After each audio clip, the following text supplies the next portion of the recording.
괜히 쓸데없는 말로 남 일에 초치지 말고 나가세요. 남일이라니. 이게 어떻게 남일이냐? 다 너희 잘 되라고 하는 말이잖니? 누가 아버님한테 그딴 주제넘은 참견하라고 했어요. 왜 눈치 없이 나서서 좋은 날 찬물을 끼얹느냔 말이에요. 내가 이쪽 일에는 잔뼈가 굵으니 그런 거 아니냐? 너희 내 말 무시했다가는 나중에 후회하는 날 온다. 성질만 내지 말고 새겨들어라. 아주 망하라고 고사를 지내지 그래요? 아버님 때문에 좋은 날 기분만 잡쳤잖아요. 진짜 자식 위하고 싶으면 괜히 부정 타게 하지 말고 당장 나가요. 그날 이성을 잃은 며느리는 시아버지인 저에게 미친 듯이 소리치며 나가라고 윽박질렀습니다. 거침없는 며느리의 막말에 할 말을 잃은 저는 분노로 치를 떨면서 빗속을 걸어 나왔죠. 대체 무슨 일이 있었기에 이런 얼토당토하는 상황이 벌어졌는지 지금부터 그날의 이야기를 시작해 보겠습니다. 혹시 아직 구독하지 않은 분들 계신가요? 그렇다면 바로 밑에 구독과 좋아요를 먼저 꾹 눌러주세요. 소중한 분들께도 많은 공유 부탁드립니다. 저는 험한 일 마다하지 않고 장남 노릇하며 청춘을 보낸 69의 조병수라고 합니다. 가뜩이나 먹고 살기 힘들던 시절에 아버지마저 일찍 돌아가시고 어머니 혼자 5남매를 키우느라 고생이 많으셨죠. 그래서 장남인 저는 중학교도 가지 못하고 어린 나이에 공장에 들어가 돈을 벌었습니다. 그러다 군대에 다녀와 중국집 배달을 시작하게 됐어요. 불과 얼마 전까지도 배달원을 짱개라고 부르며 무시하던 시절이 있었지만 그때는 훨씬 더했지요. 더구나 주인들이 괴팍하고 배달 환경도 좋지 않아 고생을 많이 했네요. 그렇게 2년 정도 배달을 하다 우연한 기회에 주방에 들어가게 됐습니다. 일손이 모자라 재료 손질하라고 들여보낸 건데 그 일을 계기로 저는 40년이 넘게 중국집 주방에서 일하게 됐어요. 그렇다고 요즘 TV에 많이 나오는 유명 요리사들처럼 대단한 명성을 가지고 살아온 건 아닙니다. 그저 경기도 외곽에서 자그마하게 동네 장사하며 살았죠. 그래도 그 덕에 동생들 다 무사히 공부를 마칠 수 있었어요. 제가 연필과 책 대신에 중식도와 웍을 잡은 덕에 동생들은 은행과 대기업에 취직했고 간호대를 나온 막내 여동생은 우리나라에서 손꼽히는 대학병원에서 아직도 수간호사로 근무하고 있네요. 비록 저는 보잘것없는 변두리 중국집에서 황혼을 맞았지만 그런 동생들을 생각하면 새삼 보람이 느껴져 혼자 웃곤 합니다. 그러다 30이 넘은 늦은 나이에 저도 아내를 만나 가정을 꾸리게 됐네요. 아내는 저처럼 가진 것도 배운 것도 없는 남자와 어울리는 사람이 아니었어요. 그 시절에 대학을 나와 지금은 엄청나게 커진 제약회사의 초창기 멤버로 일하고 있었거든요. 그런데 만난 지 반년 만에 아이가 생겨 가족도 등지고 가진 것 다 버리며 저를 선택했습니다. 처가에서 결혼을 극렬하게 반대하셨기 때문이죠. 당연한 일이었어요. 저라도 애지중지 키운 딸이 중국집 보조나 만난다면 눈에 쌍심지를 켜고 반대했을 겁니다. 그래서 저는 항상 처가의 죄인이었는데 더더욱 씻을 수 없는 큰 죄를 저지르게 됐습니다. 바로 아내가 난산으로 고생하다 아이만 남겨놓고 짧은 삶을 마감한 겁니다. 소식을 듣고 달려온 장모님은 제 멱살을 잡고 흔들며 고성을 지르고 통곡하셨어요. 내가 이럴 줄 알았어. 길이 아니면 가지를 말라고 했는데 어떻게 너 같은 인간이 감히 내 딸을 넘봐. 하늘도 노해서 저 어린 것을 벌써 데려간 거야. 너만 아니었으면? 그러다 혼절까지 하셨네요. 만일 제가 대신 죽어 아내를 되돌아오게 할 수만 있다면 얼마든지 그렇게 하겠다고 하늘에 100번, 1000번 기도했습니다. 하지만 떠나버린 사람은 돌아오지 않았죠. 그 뒤로 저는 아내가 어렵게 낳아준 아들을 목숨보다 귀하게 여기며 살았습니다. 아무리 바빠도 아이가 먼저였고 아무리 돈이 없어도 아이가 해달라는 건 땡빚을 구해서라도 해줬어요. 그런데 너무 오냐오냐 키운 탓일까요? 아들은 줏대가 없고 유약하게 자랐습니다. 제 눈에 보기에도 그런 성향이 분명해 보여 걱정이 많았는데 군대에서 적응하지 못하고 힘들어하는 걸 보니 정말 걱정이 되더군요. 그래도 어찌어찌 간신히 군 생활을 마치고 제대한 아들은 대학을 졸업하고 중소기업에 다니다 결혼하겠다며 여자를 데려왔습니다. 안녕하세요, 아버님. 유지연입니다. 그래요. 잘 왔어요. 한데 예비 며느리를 본 저는 놀라지 않을 수 없었어요. 한눈에 보기에도 눈매가 매섭고 말투가 똑 부러진 게 아들하고는 완전 정반대의 성향으로 보였거든요. 그런 면이 좀 걱정되긴 했지만 한편으로는 물러터진 아들을 잘 이끌어 줄 것 같다는 생각이 들기도 했네요. 그래서 딱히 흡족하지는 않았지만 결혼을 허락했지요. 그리고 신혼집을 고민하는 아들에게 제가 평생 모은 재산을 뚝 떼어 서울 중심가의 24평 아파트도 사줬습니다. 평수가 넓지는 않았지만 아파트 입구와 지하철이 맞닿아 있고 인근에 초중고가 다 있어 입지가 아주 좋았어요. 그래서 하나뿐인 아들을 위해 거금을 투자했지만 며느리는 아쉽다는 말투로 얘기했습니다. 24평은 애 하나 낳고 나면 정말 좁을 거예요. 친구들 보니까 방 하나는 애 물건이 다 차지하고 거실에도 보행기 같은 거 놓으면 꽉 차더라고요. 나중에 팔 때도 그렇고. 장기적으로 보면 30평은 넘는 게 좋은데. 자기야, 이 정도도 아버지는 크게 무리하신 거야. 평생 힘들게 번 돈 우리를 위해서 다 쓰신 건데 나중에 애 태어나기 전까지 열심히 모아서 우리가 더 큰 집으로 이사 가면 되지. 그러자 며느리는 못내 아쉽다는 듯 한숨을 쉬었지만 더는 뭐라고 말하지 않더군요.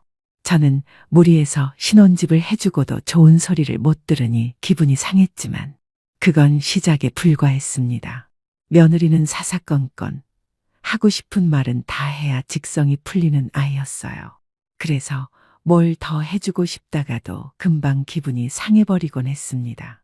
한데 아들이 결혼하고 2달 뒤에 제가 갑작스러운 사고를 당하게 됐어요. 아파트 단지를 걸어가다 달려오는 자전거에 부딪혀 팔을 다친 겁니다. 가해자는 중학생 아이였어요. 학원에 늦어 서두르다 미처 저를 발견하지 못했다고 하더군요. 어린애가 놀라서 어찌나 사시나무 떨듯이 떠는지 제가 다 안쓰러울 지경이었네요. 그런데 소식을 듣고 달려온 아들 내외와 중학생의 부모들이 다 응급실에서 만나게 됐습니다. 아이의 부모들은 사색이 된 얼굴로 저에게 연신 고개 숙여 사과했어요. 저는 민망함에 웃으며 말했죠. 괜찮습니다.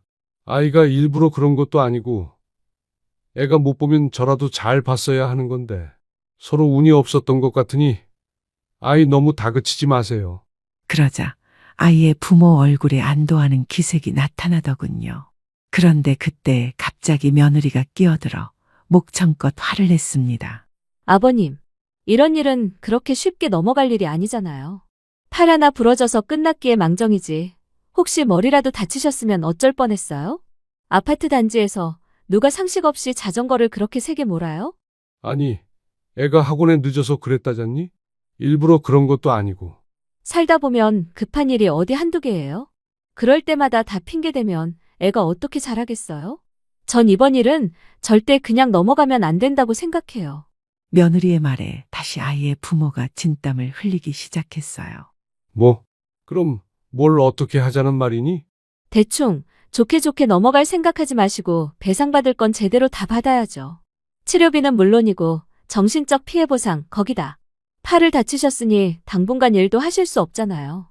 그 비용까지 다 청구해야 한다고 생각해요. 아니, 나는 그렇게까지 할 생각이 없는데. 치료비야, 내가 들어둔 상해보험에서 다 받을 수 있을 텐데. 그건 그거고요.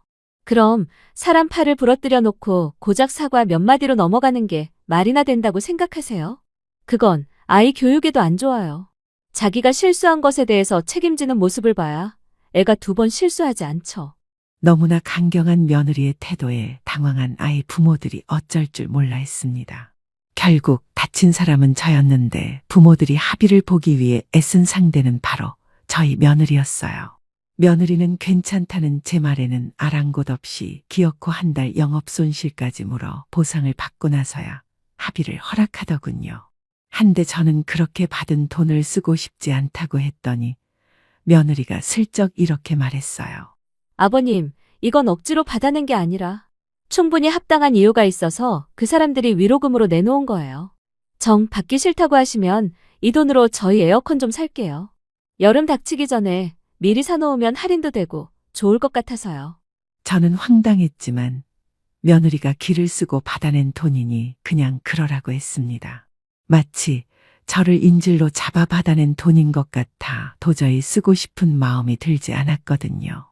그때쯤 되니 저는 슬슬 아들을 그냥 결혼시킨 게 좀 후회스러웠습니다. 아무리 똑 부러져도 남을 곤란하게 하면서까지 고집을 부리는 게 보기에 영 불편했거든요. 거기다 자기 주장은 또 어찌나 강한지 본인이 선택한 일에 남이 나서서 참견하는 걸 극도로 불쾌해했어요. 심지어 백화점에 가서 옷 하나를 고를 때도 마찬가지였네요.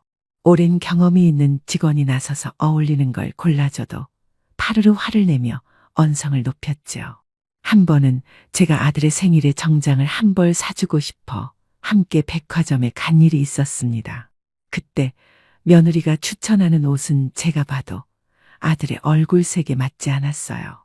아니나 다를까 직원이 나서서 아들에게 잘 받는 다른 옷을 추천했지만 며느리는 버럭 화를 내며 아들을 끌고 매장을 나와버렸네요.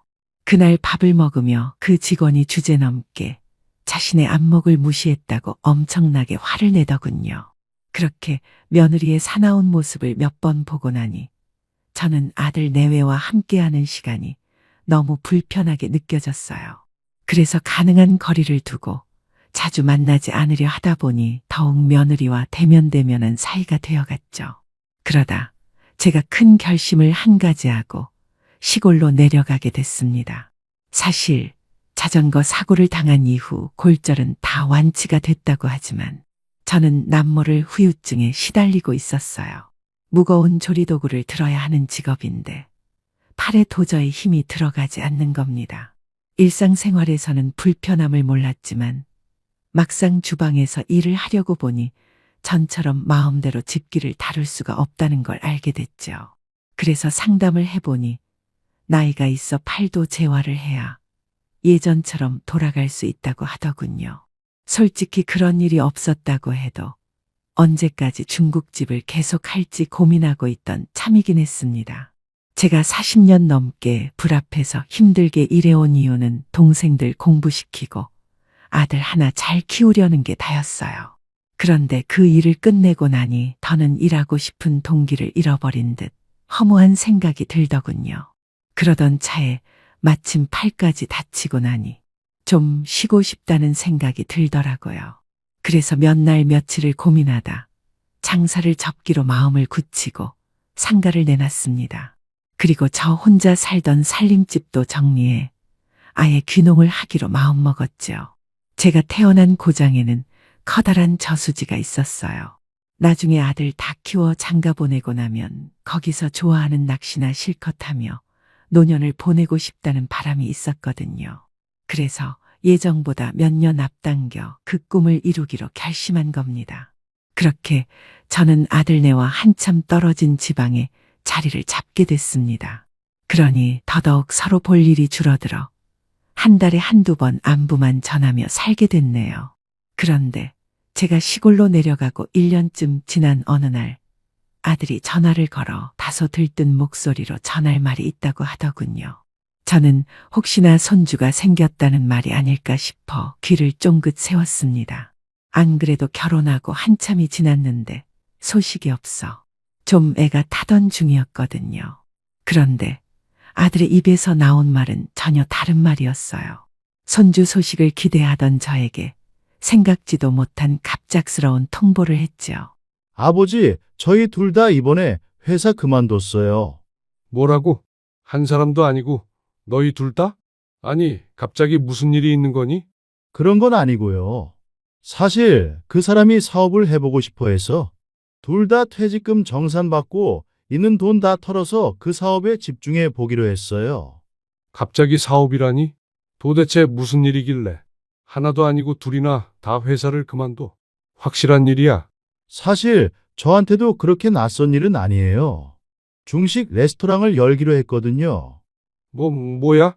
아니, 뜬금없이 그게 무슨 소리냐? 네가 왜 중국집을 해? 너는 나처럼 불 앞에서 늙는 인생 만들지 않으려고 내가 얼마나 고생을 했는데 멀쩡한 회사를 그만두고 중국집을 한다는 거야? 저는 너무 어이가 없어 저도 모르게 빽하고 소리부터 질렀습니다. 하지만 아들은 항상 그렇듯 차분한 목소리로 말을 이어갔어요. 아버지, 놀라실 줄 알았어요. 그런데 저희가 하려는 건 아버지가 하시던 중국집하고는 좀 달라요. 퓨전 형식으로 젊은 사람들 입맛을 노릴 거거든요. 직장인들 모여드는 강남 한복판에서 인테리어도 세심하게 신경 쓰고 고급스러움을 강조할 거예요. 그리고 일반적인 중국 음식만 파는 게 아니라 요즘 유행하는 마라탕이랑 꿔바로우도 팔 거예요. 그게 그거지. 너 속상할까봐 내가 가게에 나오지 못하게 해서 잘 모르는 것 같은데 그게 쉬운 장사가 아니야. 거기다 너희가 중국 음식에 대해서 뭘 안다고 그런 장사를 한다는 거냐? 저희야 음식은 모르죠. 그냥 경영만 하는 거예요. 주방은 어차피 믿을 만한 주방장한테 맡길 거거든요. 뭐, 장사하는 사람이 주방에 남들이면 길게 못 간다는 건 3살짜리도 아는 일이야. 음식 장사는 내 손으로 만들어 팔아야 나중에 문제되는 일도 없고 오래 갈 수 있는 거다. 섣불리 나서지 말아라. 죄송해요, 아버지. 저 회사 그만둔 지도 벌써 2달이 넘었어요. 그동안 인테리어도 다 끝내고 이제 다음 주면 개업이에요. 뭐라고? 아니, 그런 큰일을 벌일 때는 아비랑 상의라도 한마디 했어야지. 그 사람이 자기가 다 충분히 알아보고 결정한 거라고 자신 있어 하더라고요. 미리 말씀드리면 아버지가 분명히 반대하실 것 같았어요. 저는 날벼락 같은 아들의 말을 듣고 그날 밤잠을 설쳤습니다. 얘기를 들어보니 남 밑에서 일하기 싫어하던 며느리가 아이까지 미루며 아들을 설득한 모양이었어요. 워낙 귀도 얇고 심지가 굳지 못한 아들도 그런 며느리의 말에 홀랑 넘어가 제가 사준 집까지 담보 잡혀 대출을 받았답니다.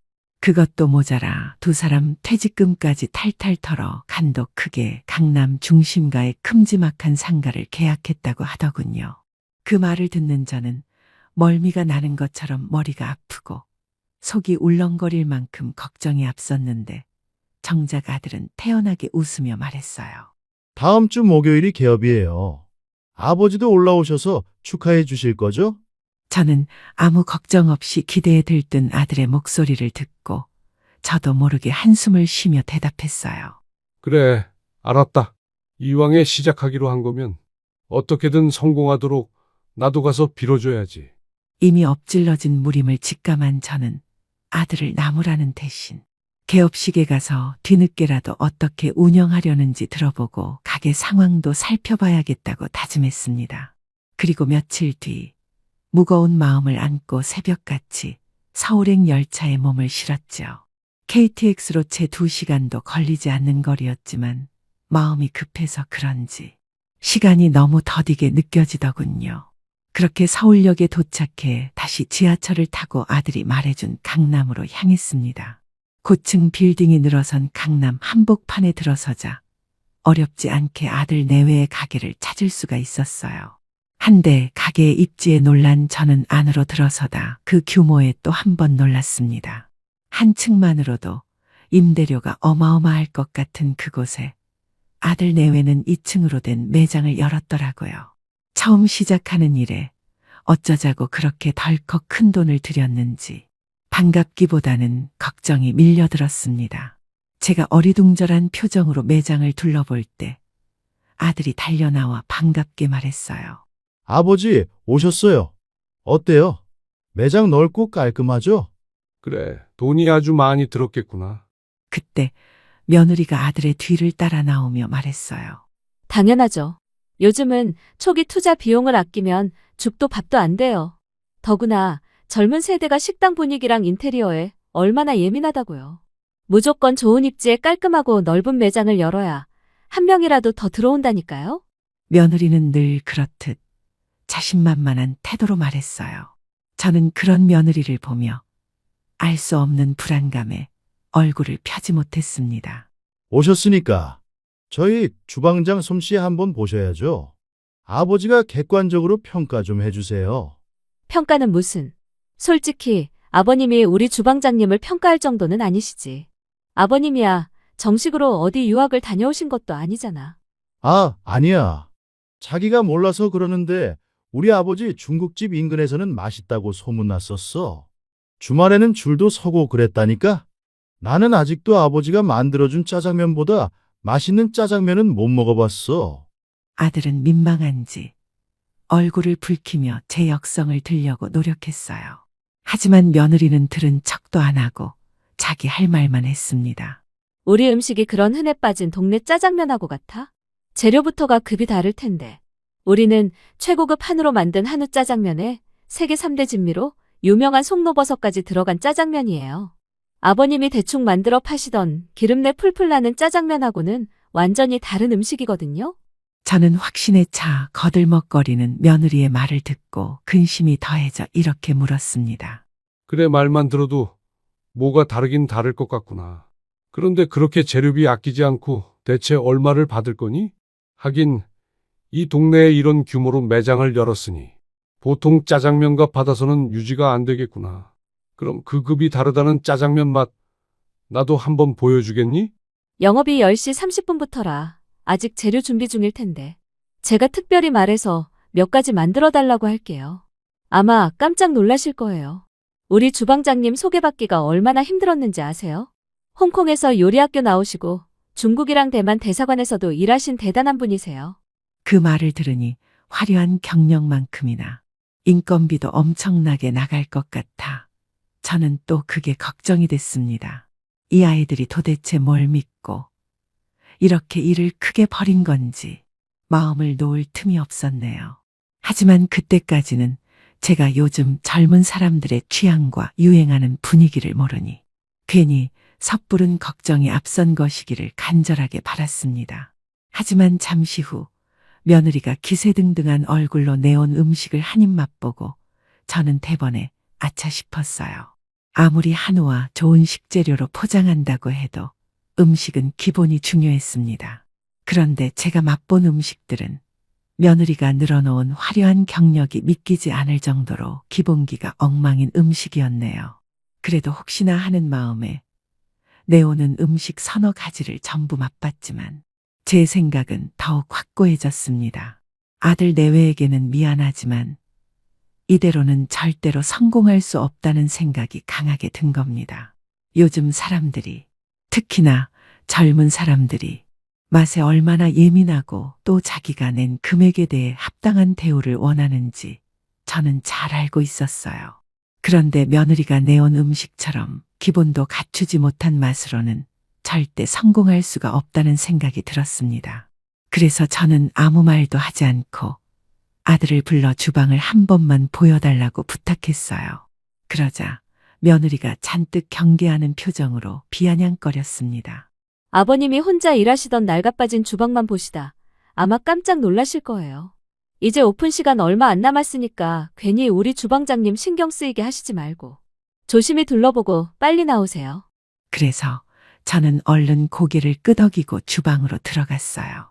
그런데 주방에는 과하다 싶을 정도로 인원이 많더군요. 그래도 일단 상태를 확인하는 게 먼저 같아 서둘러 여기저기 살펴보다 그만 깜짝 놀랐습니다. 믿기지 않을 정도로 재료 관리나 모든 게 엉망이었거든요. 주방 냉장고에는 직원들이 먹다 남긴 김치를 담은 접시까지 무분별하게 들어가 있고 재료도 엉망진창으로 뒤섞여 있었어요. 저는 괜히 주방을 둘러봤다가 시름만 더 한가득 늘어난 채 밖으로 나왔습니다. 시계를 보니 오픈 시간이 1시간도 남지 않은 상황이었죠. 결국 한참을 고민하던 저는 어렵게 아들과 며느리를 매장의 한 구석으로 불러 한숨과 함께 입을 열었습니다. 얘들아, 내가 보기에 오늘 문을 여는 건 무리 같구나. 제가 운을 떼자 두 아이가 깜짝 놀라 소리치더군요. 아니, 아버지. 그게 무슨 말씀이세요? 이제 금방 문 열어야 할 시간이에요. 그래, 알고 있다. 그래도 확실하게 준비를 끝마치고 오픈해야지. 이대로는 안 될 것 같아. 일주일 정도만 오픈을 미루는 게 어떻겠니? 내가 보기에 음식에 보강해야 할 점들이 많다. 주방도 엉망이고 저렇게 재료 관리가 안 되면 그게 다 음식 맛에 영향을 주는 거야. 그런 제 말을 팔짱 끼고 듣고 있던 며느리가 갑자기 인상을 쓰며 고함쳤어요. 그게 무슨 말 같지도 않은 말씀이세요? 저희는 오늘 무슨 일이 있어도 문 열어야 해요. 이 근처 상가랑 아파트에 전단 다 돌렸고 오픈 기념 행사하려고 개그맨까지 불렀단 말이에요. 거기다 쓴 돈이 얼만데. 지금 문을 열지 말라고요? 그런 건 다 부질없는 거야. 음식점은 맛으로 평가받아야지. 그런 행사로 관심 끄는 건 한 달도 못 가게 되어 있다. 위약금을 물어주더라도 다 취소하고. 일단 내가 주방에 들어가서 주방장이랑 얘기를 좀. 그런데 제가 말을 다 끝내기도 전에 며느리가 코웃음을 치더니 이렇게 말했어요. 아, 이제 보니. 아버님, 엄청 음흉한 분이시네요. 뭐라고? 아니, 그게 무슨 소리냐? 우리가 있는 돈 없는 돈 다 끌어서 차려놓은 이 식당에 갑자기 나타나서 숟가락 얹으려고 하시는 거잖아요. 뭐라고? 얘야, 난 그런 게 아니라. 됐어요. 아버님이 아무리 꼼수 부리셔도 저희 아버님 도움 안 받으니까 그만 내려가세요. 며느리는 여전히 변한 게 없었어요. 자기가 선택한 일에 다른 의견을 내는 사람에게 철벽을 치며 화를 내는 그 성격 말입니다. 하지만 저도 그날은 물러설 수 없었어요. 그건 백화점에서 옷 하나 고르는 일이 아니었으니까요. 만약에 며느리의 괜한 고집으로 그대로 개업하고 안 좋은 소문이라도 퍼지면 엄청나게 쏟아부은 비용은커녕 제대로 영업도 해보지 못하고 문 닫을 게 뻔하게 보이는 것 같았죠. 제가 모르는 분야라면 모를까 40년 넘게 종사한 일과 관련된 사업을 그대로 위태롭게 놔둘 수는 없었습니다. 하지만 곤란하기는 아들도 마찬가지인 것 같더군요. 아버지, 뭐가 문제인지는 모르겠는데 오늘은 일단 예정대로 개업은 해야 할 것 같아요. 워낙 대대적으로 광고를 해서 갑자기 일정이 틀어지면 모든 게 전부 꼬이거든요. 오늘은 저희가 정신없을 것 같으니까 일단 집에 가서 기다려 주세요. 제가 저녁에 가서 아버지 얘기 자세히 들어볼게요. 듣긴 뭘 들어. 내가 어떤 사람인데 그렇게 허술하게 사업을 시작했을 것 같아? 아버님 입맛은 시대에 뒤떨어진 구시대적인 입맛이야. 저런 아버님 말씀 듣고 다 뜯어고쳤다간 당장 쪽박 차기 십상이라니까. 알았어. 일단 진정하고 얼굴 풀어. 이제 행사할 사람들 올 시간 다 됐어. 아버지, 죄송해요. 일단 집에 가 계세요. 비밀번호는 제가 문자 메시지로 보내드릴게요. 그러면서 아들은 진땀을 흘리며 며느리를 다독여 데리고 갔습니다. 저는 걱정되는 마음과 며느리의 꽉 막힌 말에 갑갑함을 느끼며 매장을 나왔죠. 솔직히 아들에게 대놓고 말하지 못했지만 그렇게 기본기도 없이 조미료로 범벅된 음식을 내놓으면 망하는 게 불 보듯 뻔했습니다. 하지만 도끼 눈을 뜨고 덤벼드는 며느리를 감당할 자신이 없어 그냥 돌아 나온 겁니다. 그렇다고 그대로 포기할 수는 없었어요. 어떻게든 며느리에게 음식의 문제점을 깨닫게 해서 맛을 보강하도록 말해주고 싶었죠. 그래서 다시 시골로 내려가는 대신 아들이 말해준 번호를 확인하고 집으로 가서 두 아이를 기다려보기로 했습니다. 시간이 지날수록 저는 한숨이 늘고 마음이 불안했어요. 아무것도 모르고 한껏 기대를 품고 식당에 찾아올 사람들이 얼마나 실망감을 안고 떠날지 애가 다 타는 기분이었네요. 이런저런 걱정을 안고 한숨을 쉬다 그만 깜빡 잠이 들고 말았습니다. 눈을 뜨니 밖은 어둠으로 가득했고 시간은 벌써 7시가 넘었더군요. 생각의 끝은 다시 아들네 식당으로 향했습니다. 그 시간이면 저녁 손님으로 한창 정신없을 시간인데 잘하고 있을지 너무 걱정이 되더군요.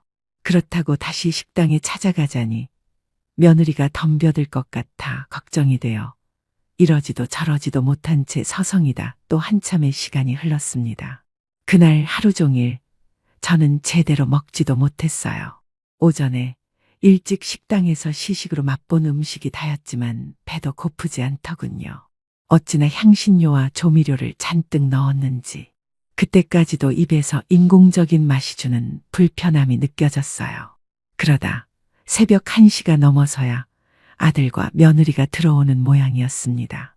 개업 첫날이니 얼마나 정신이 없을지 뻔한 일이었기에 늦을 거로 예상은 했지만 제 생각보다 더 늦었더라고요. 장사하는 사람들이 늦는 것은 곧 손님이 많았다는 말이니 나쁜 소식은 아니었지만 그래도 안심이 되지 않아 얼른 현관으로 달려나가 봤습니다. 그랬더니 술을 마신 건지 얼굴이 발그레한 며느리가 저를 보며 이를 갈았어요. 아니, 이게 누구셔? 잘난 중국집 사장님 아니세요? 그런데 왜 도둑고양이처럼 여기 웅크리고 계시는 거예요? 괜히 남의 사업에 깽판 치는 소리 하지 말고 당장 내려가라는 말 못 들었어요? 너 술 마신 모양이구나. 피곤할 텐데. 그럼 오늘은 그만 자고 아침에 다시 얘기하자. 네, 좀 마셨어요. 원래는 개업식 마무리하고 기분 좋게 한잔할 계획이었는데 문 열기도 전부터 김 빠지게 하는 사람이 있어서 열받아서 마셨네요. 여보. 당신 오늘 힘들었을 테니까 얼른 씻고 들어가. 들어가긴 뭘 들어가? 지금 내가 속에서 얼마나 열불이 나는데 아버님을 우리 집에 들인 거야? 당장 쫓아버리라고, 당장. 뭐? 지연아, 아무리 술에 취했어도 후회할 말은 하지 말아야지. 이 시간에 아버지를 어디로 내보내라는 거야? 후회는 무슨 후회? 후회할 사람이 누군데 그래? 아버님, 입이 있으면 말해봐요. 남의 개업 집에 와서 어떻게 그런 망할 소리를 늘어놓을 수가 있어요? 며느리의 쉴 새 없는 주정과 막말에 저와 아들은 어이가 없어 서로 얼굴만 바라봤습니다. 그러다 시간이 2시가 되어가는 걸 보고 제가 한 발 물러나 다시 말했죠. 그래, 미안하구나. 나는 다 걱정해서 한 말인데. 기분이 상했다면 사과하마. 그래도 어렵게 시작한 일이니 어떻게든 잘 됐으면 하는 마음에서 몇 가지 해주고 싶은 말이 있어서 그런다. 기분 풀고 우선 좀 쉬거라. 해주고 싶은 말? 누가 지금 아버님 의견 듣고 싶은 사람 있어요? 사업을 하려면 듣기 싫어도 들어야 하고 인정하기 싫어도 해야 하는 일이 있는 거야. 너희 주방장 그대로 놔두다간 큰일 난다. 기본기가 하나도 안 되어 있는 사람이야. 그 경력이라는 게 맞는지도 의심될 정도더라. 어디서 어깨너머로 본 걸로 흉내만 내는 사람인 것 같아. 대충 흉내만 내면서 40년 때운 사람은 아버님이잖아요. 철가방이나 나르다가 훔쳐 배운 실력으로 운 좋게 버티신 거 아니에요? 뭐라고? 왜요? 제가 전곡을 찌르니 할 말이 없어요. 그런 거지 같은 실력으로 변두리 중국집 하나 말아먹고 문 닫은 거로는 부족해요. 그래서 지금 저희까지 망하게 하려고 이러시냐고요. 안 그래도 정신없이 바쁘니까 괜히 쓸데없는 말로 남일에 초치지 말고 나가세요. 남일이라니? 이게 어떻게 남일이냐? 다 너희 잘 되라고 하는 말이잖니? 누가 아버님한테 그딴 주제 넘은 참견하라고 했어요? 왜 눈치 없이 나서서 좋은 날 찬물을 끼얹느냔 말이에요. 내가 이쪽 일에는 잔뼈가 굵으니 그런 거 아니냐? 너희 내 말 무시했다가는 나중에 후회하는 날 온다. 성질만 내지 말고 새겨들어라. 아주 망하라고 고사를 지내지 그래요? 아버님 때문에 좋은 날 기분만 잡쳤잖아요. 진짜 자식 위하고 싶으면 괜히 부정타게 하지 말고 당장 나가요. 알았다. 알았어. 내일 말하자는데도 그러는구나. 그러면서 대충 아이를 달래 재우려고 했습니다. 그런데 돌아서는 제 등 뒤로 며느리가 내뱉은 한마디가 날카로운 화살이 되어 날아와 꽂혔어요. 미친 영감탱이가 감히 어디 와서 훈계질이야? 꼴값도 정도껏 떨어야지. 그 말에 저는 얼굴에서 핏기가 가시는 기분이 들었어요. 그래서 돌아보자 며느리는 이제 아예 미친 사람처럼 고래고래 소리까지 치더군요. 하지만 그때 저를 더욱 놀라게 한 건 바로 아들의 입에서 나온 말이었습니다. 그러게, 아버지. 아무리 거슬리는 게 있어도 눈치껏 하셨어야지. 왜 일을 이 지경까지 만드셨어요? 그건 분명 저를 원망하는 소리였어요. 저는 믿기지 않아 눈을 크게 뜨고 아들의 얼굴을 올려다봤습니다.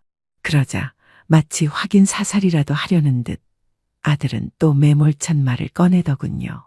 오늘은 그만 돌아가 주세요. 이러다가 동네 사람 다 깨우고 아파트에서 쫓겨나겠어요. 그리고 당분간 오지 마시고 저희가 하는 거 그냥 믿고 지켜봐 주세요. 아버지 시대에는 그 시대에 맞는 방법이 있지만 저희 시대에는 또 저희한테 맞는 방법이 있는 거예요. 아버지 생각과 다르다고 다 틀렸다고 하시지 말고 조용히 응원이나 해주시라고요. 그런 아들의 말에 저는 일주일 가까이 마음 졸이던 시간이 얼마나 헛된 것이었는가를 깨달았어요. 아니, 그뿐이 아니었습니다. 40년 가까이 아들을 키워온 시간까지 헛되게 느껴지더군요. 제 마누라가 부모에게 말도 안 되는 상소리를 늘어놓는 걸 듣고도 아들이 한다는 소리는 오히려 저를 원망하는 말이었습니다. 그런 상황에 제가 더 무얼 할 수가 있었겠어요. 그래서 그 길로 방에 들어가 겉옷과 핸드폰을 챙겨 들고 어두운 밤거리로 나왔습니다. 하지만 아들은 한 번도 저를 말리지도 어디로 갈 건지 묻지도 않더군요. 그때 차가운 새벽 공기가 뺨을 스치며 정신이 번쩍 들게 해주었네요. 그 순간 그 어두운 밤 공기를 마시며 저는 다짐했습니다. 더는 아들 내외에게 신경 쓰지 않기로, 당장 망에 자빠져도 눈 하나 깜빡하지 않기로 말입니다. 그 길로 저는 택시를 잡아 타고 서울역으로 가 텅 빈 대합실에 앉아 첫 차가 출발하기를 기다렸어요. 온몸이 누구에게 두들겨 맞기라도 한 듯 만신창이가 된 기분이었죠. 그날 집에 내려온 저는 꼬박 이틀을 알아놓았다 간신히 3일 만에야 기운을 차렸습니다. 목숨처럼 귀하게 여기던 외아들을 마음속에서 끊어내는 일은 마치 생사를 도려내는 것 같은 아픔이었어요. 하지만 아낌없이 사랑한 만큼 후회도 없었습니다. 다시 예전으로 돌아간다고 해도 그때 아들을 키운 것보다 더 정성을 들일 수는 없다고 자신 있게 말할 수 있었거든요. 그런 사랑을 받고도 아들이 저 대신 제 마누라를 택해 돌아섰다면 저도 미련 없이 아들을 잊어주기로 마음먹은 겁니다. 그 뒤로 아픔을 잊기 위해 더 활기차게 생활했습니다. 낚시도 다니고 고향 친구들을 만나 술도 한 잔씩 하며 평화롭고 한가한 생활을 마음껏 누렸죠. 그러던 어느 날 생각지 못한 전화 한 통을 받게 됐습니다. 자신을 한 호텔 이사라고 소개한 남자가 저에게 믿기지 않는 제안을 해온 겁니다. 안녕하세요, 셰프님. 이번에 저희 호텔에서 중식당을 오픈할 계획입니다. 그런데 꼭 셰프님을 모시고 싶어요. 듣기로는 운영하시던 업장을 폐업하셨다고 들었는데 저희에게 셰프님과 함께 일하는 영광을 주실 수 없을까요? 네? 호텔 중식당이요? 아니, 그런 곳에서 저를 어떻게 알고 연락하셨는지. 저희는 화려하지는 않지만 유서 깊은 정통 중식의 맛을 찾고 있습니다. 그러다 셰프님의 음식 맛을 떠올렸어요. 제가 그 중국집의 단골이었거든요.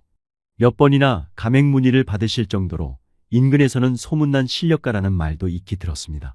그래서 중국집에 찾아갔더니 다른 식당이 들어왔더군요. 그 인근에 계신 상인분에게 어렵게 연락처를 알아냈습니다. 결례가 됐다면 용서하십시오. 아니, 그건 과장된 겁니다. 뭐, 동네에서는 꽤 맛집으로 소문나서 줄도 서고 그랬지만, 어디 서울 내로라 하는 식당에 비하겠습니까? 아닙니다. 셰프님이 음식을 대하시는 진중함, 맛에 대한 고집, 그건 세대를 초월하는 힘이 있다고 생각합니다. 요즘 유행하는 퓨전이니 마라탕이니 그런 건 다 한철 유행을 타고 끝날 일이지만 셰프님이 걸으신 40년 외길 인생은 음식 맛에 고스란히 담겨 있는 걸 저는 분명히 확인했습니다.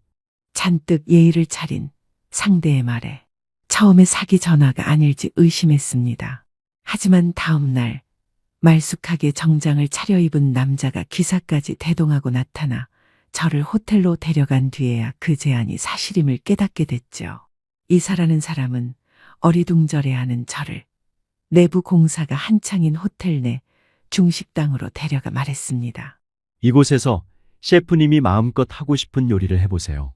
저는 셰프님의 음식이 널리 알려지고 그 명맥이 유지되기를 간절히 바라는 사람 중 한 명입니다. 저희가 제안하는 연봉과 계약 조건 한번 들어보시겠어요? 그러더니 상상도 하지 못했던 금액을 연봉으로 제시해 입이 떡 벌어지게 만들었어요. 마치 구름 위를 걷는 것 같은 기분에 현실감이 없을 정도였죠. 하지만 저를 더욱 기쁘게 한 것은 그들이 저의 지난 세월과 요리 실력을 인정해 주었다는 사실이었습니다. 며느리의 모욕적인 말에 치를 떨던 저에게 과분할 정도의 칭찬과 인정은 메마른 가슴을 촉촉하게 적셔주는 단비와 같았거든요. 결국 저는 오랜 고민 끝에 어쩌면 마지막이 될지도 모를 도전에 나서기로 했습니다. 일을 놓고 쉬는 동안 재활 치료도 열심히 해 다시 요리하는데 전혀 불편함은 없었죠. 그렇게 얼결에 저는 고급 호텔의 중식당에서 최고 셰프의 자리를 꿰차게 됐습니다. 하지만 막중한 책임을 가진 자리인 만큼 부담이 되는 것도 사실이었어요. 그래서 매일 밤 열심히 실력을 점검하고 음식 레시피도 기록했습니다. 주먹구구식으로 혼자 일하던 때와는 다르게 많은 보조 인력이 있으니 그들과 합을 맞춰 일하는 것도 쉬운 일이 아니었죠.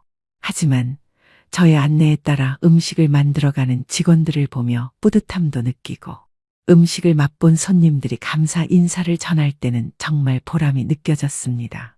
하루는 식사를 마친 손님이 꼭 저와 악수하고 싶다는 통에 민망함을 참으며 홀로 나갔어요. 그랬더니 연세가 지긋하신 80대 노신사 한 분이 반갑게 제 손을 잡으며 말씀하셨죠. 감사합니다. 내가 젊을 때 집사람이랑 손잡고 찾아가 먹던 딱 그 맛이에요. 먼저 떠난 집사람 생각날 때마다 이 맛이 그리워 얼마나 찾아다녔는지 모릅니다. 그런데 이제야 여기서 그 맛을 만나네요. 제발 이 맛 변하지 않게 오래도록 건강하게 일해주세요. 그러면서 눈물을 글썽이며 제 손을 잡는데 저까지 죽은 집사람이 떠오르며 울컥하더군요. 그런 일을 몇 번 겪으며 저는 그 오랜 세월 동안 한 번도 느껴보지 못한 감정을 느꼈습니다. 솔직히 그동안 저에게 주방이란 애증의 존재였어요. 일하며 기쁘다, 뿌듯하다.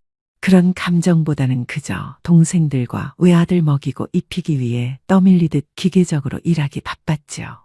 한여름에 땀 투성이가 되어 좁은 주방에서 온종일 일하다 보면 기름 냄새만 맡아도 치가 떨렸습니다.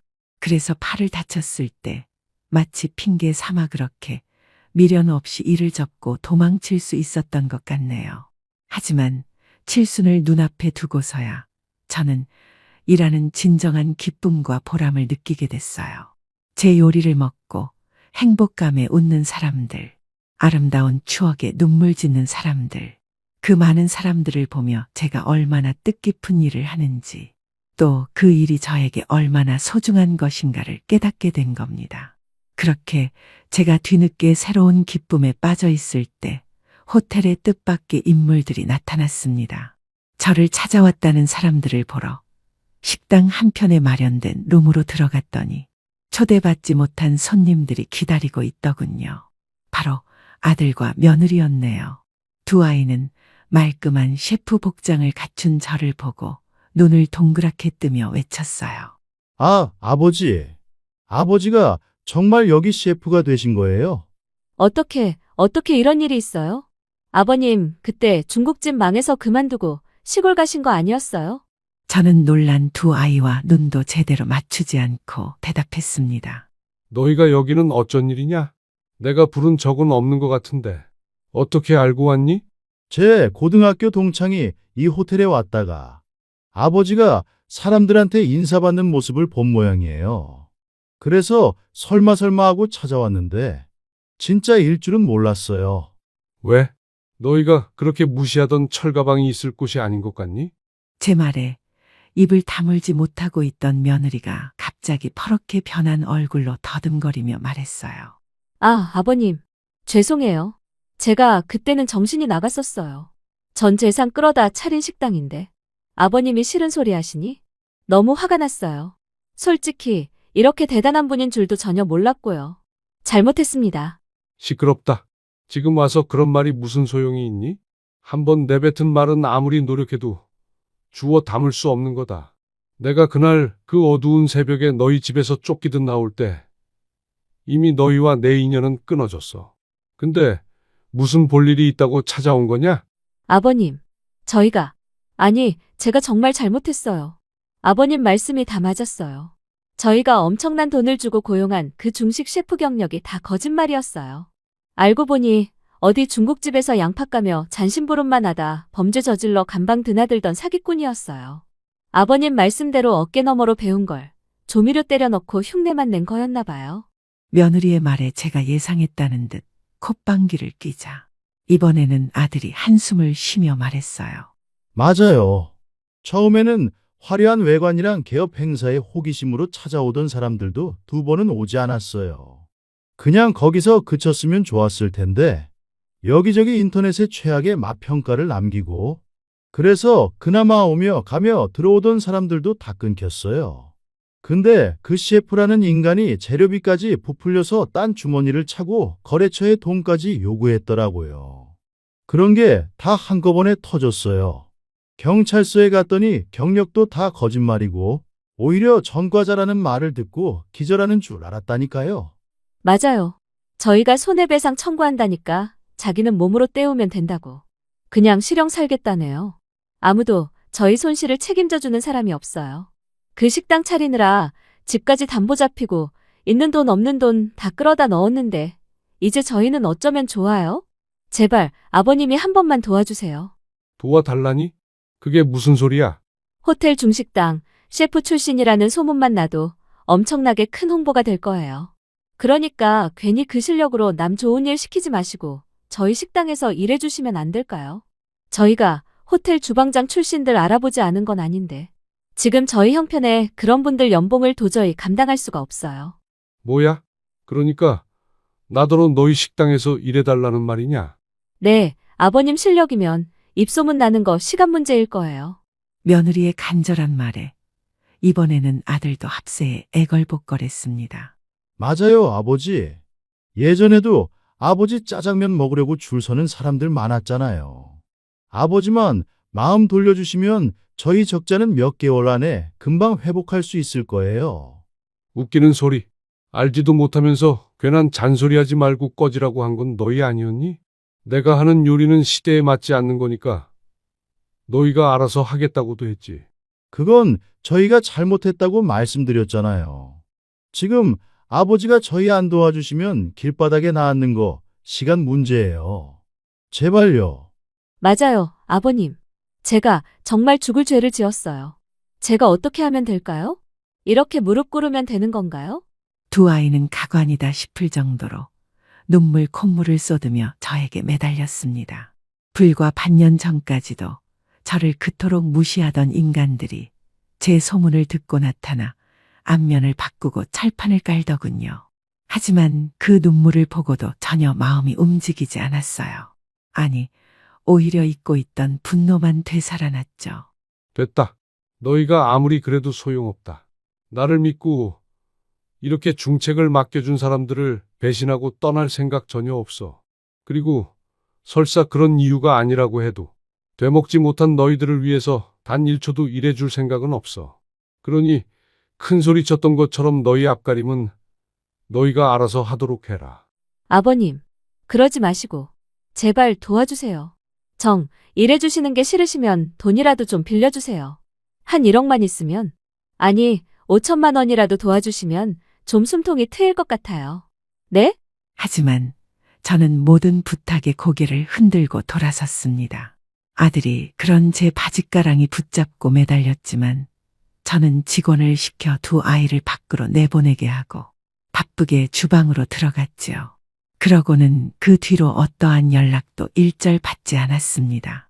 그런 일이 있고 석 달 만에 결국 아들네 식당이 문을 닫았다는 소식을 들었네요.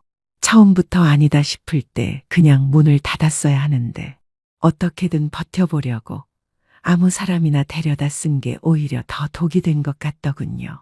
위생관념이 전혀 없는 사람을 썼는지 음식에서 벌레가 나와 신고를 당했고 조사 결과 더러운 식재료 관리와 위생 상태 때문에 영업 정지까지 당한 모양이었네요. 결국 회복할 수 없는 지경에 이르러서야 폐업했고 그 결과 불과 1년 만에 막대한 빚만 짊어지게 된 것 같았어요. 안타깝게도 제가 사준 아파트까지 날리고 월세를 전전하며 은행에서 대출받은 것도 갚지 못해 쩔쩔맨다고 하더군요. 결국 아들은 작은 회사에 취직해 돈벌이를 시작했지만 엄청난 빚을 감당하기에는 역부족인 것 같았어요. 그래서 퇴근 후에는 대리운전을 뛰고 며느리는 마트 계산원과 식당 설거지도 마다하지 않는다고 합니다. 부디 두 인간이 이런 시련을 겪으며 뒤늦게라도 정신 차리고 남의 조언에도 귀 기울일 수 있는 성숙한 사람이 되기를 가슴 깊이 기도해 봅니다. 저는 70세의 정호선이라고 합니다. 경주에서 김치 공장을 운영하고 있습니다. 남편과 조그마하게 시작했고 남편과 사별 후 입소문을 타서 연매출 100억대의 큰 회사로 성장했습니다. 그 성공에 힘입어 지금은 홈쇼핑 방송으로 판매가 되고 있어요. 이번에 김치 양념이 좋네. 황석어 젓갈이 아주 감칠맛이 좋아. 그렇죠? 이번에 담근 젓갈이 아주 간이 잘 배어서 감칠맛이 장난 아니에요. 이게 다 사장님이 깐깐하게 잘 체크해서 그런 거죠. 김치는 양념과 배추가 생명이야. 배추는 이번에 김대리가 많이 신경 썼더라고. 이번에 납품받은 배추가 아삭한 식감에 고소하고 은은한 단맛이 좋더라고요. 그러게 이번 배추랑 무가 농사가 잘 되어서 상품성이 좋아. 홈쇼핑용 김치 물량 전부 준비해놨지. 그럼요. 최상급 김치로 준비해뒀어요. 이번에도 매진해야 될 텐데. MD 말로는 저희 김치가 워낙 맛있기로 소문나서 당연히 매진될 거라고 물량 확보 많이 해두라고 하더라고요. 홈쇼핑 방송뿐만 아니라 온라인 판매도 활발하게 하고 있고 제가 직접 모든 일에 관여하다 보니 잠잘 시간도 없이 바쁘긴 한데 저희 김치를 좋아하시는 고객들을 생각하면 너무 행복합니다. 그 덕에 전 5억 정도의 현금과 30억대의 아파트 2채를 가지고 있고 김치 공장까지 100억대 재산을 보유하게 되었어요. 남편과 전 김치 공장에 매달리다 보니 나이 40의 늦둥이로 아들을 낳게 되었고 지금 30살이 된 아들은 결혼을 해서 서울에 살고 있습니다. 멀다는 핑계로 집에 잘 오지도 않던 아들 며느리가 어느 날 뜬금없이 저희 집을 방문했어요. 연락도 없이 갑자기 웬일이야? 엄마 집에 오는데 따로 연락해야 돼. 어머니 안 뵌 지도 오래돼서 시간 내서 왔어요. 어쨌거나 잘 왔다. 이렇게라도 얼굴 보니 좋구나. 멀리서 운전하고 오느라 힘들었겠네. 조금만 기다려 내가 얼른 밥상 차릴게. 저는 급하게 냉장고에 있는 재료로 아들이 좋아하는 소불고기와 두부 전골을 끓여서 저녁 식사를 준비했어요. 며느리가 돕겠다는 걸 겨우 말려서 편히 쉬라고 했죠. 식탁에 앉아 전 불고기를 아들 숟가락에 올려주고 이것저것 챙겨줬어요. 건우 너가 좋아하는 소불고기 많이 먹어. 이 김치도 먹어봐. 엄마 공장에서 만드는 김치인데 국내산 고춧가루와 강원도 고랭지 배추라 아삭하니 양념도 맛있어. 맛있네. 엄마가 매번 택배로 김치 보내줘서 잘 먹고 있어. 맞아요, 어머니. 김치 걱정 없어서 얼마나 좋은지 몰라요. 제 주변에서도 홈쇼핑 방송 보고 어머니 김치 맛있다며 많이 주문하더라고요. 이때까지는 분위기가 좋았어요. 하지만 뒤이은 아들 말에 찬물이 끼얹어졌습니다. 엄마, 아파트 2채 시세가 지금 얼마야? 그건 갑자기 왜 물어? 그거 어차피 나 물려줄 건데 미리 달라는 거지. 너 또 이 아파트까지 홀라당 까먹으려고? 지금은 못 줘. 네가 취직해서 정신 똑바로 차리고 잘 살면 엄마가 알아서 줄 거야. 엄마는 내가 어린애인 줄 알아? 내가 무슨 아파트를 날려먹어? 나 정신 차렸으니까 엄마 그냥 지금 주라. 제발 엄마. 아들은 외동인데다 늦둥이다 보니 부모한테 의지하는 마마보이인데다 스스로 돈을 벌 생각 없이 경제적으로 저한테 전적으로 의지하고 있어 전 아들의 버릇을 고쳐주고 싶었습니다.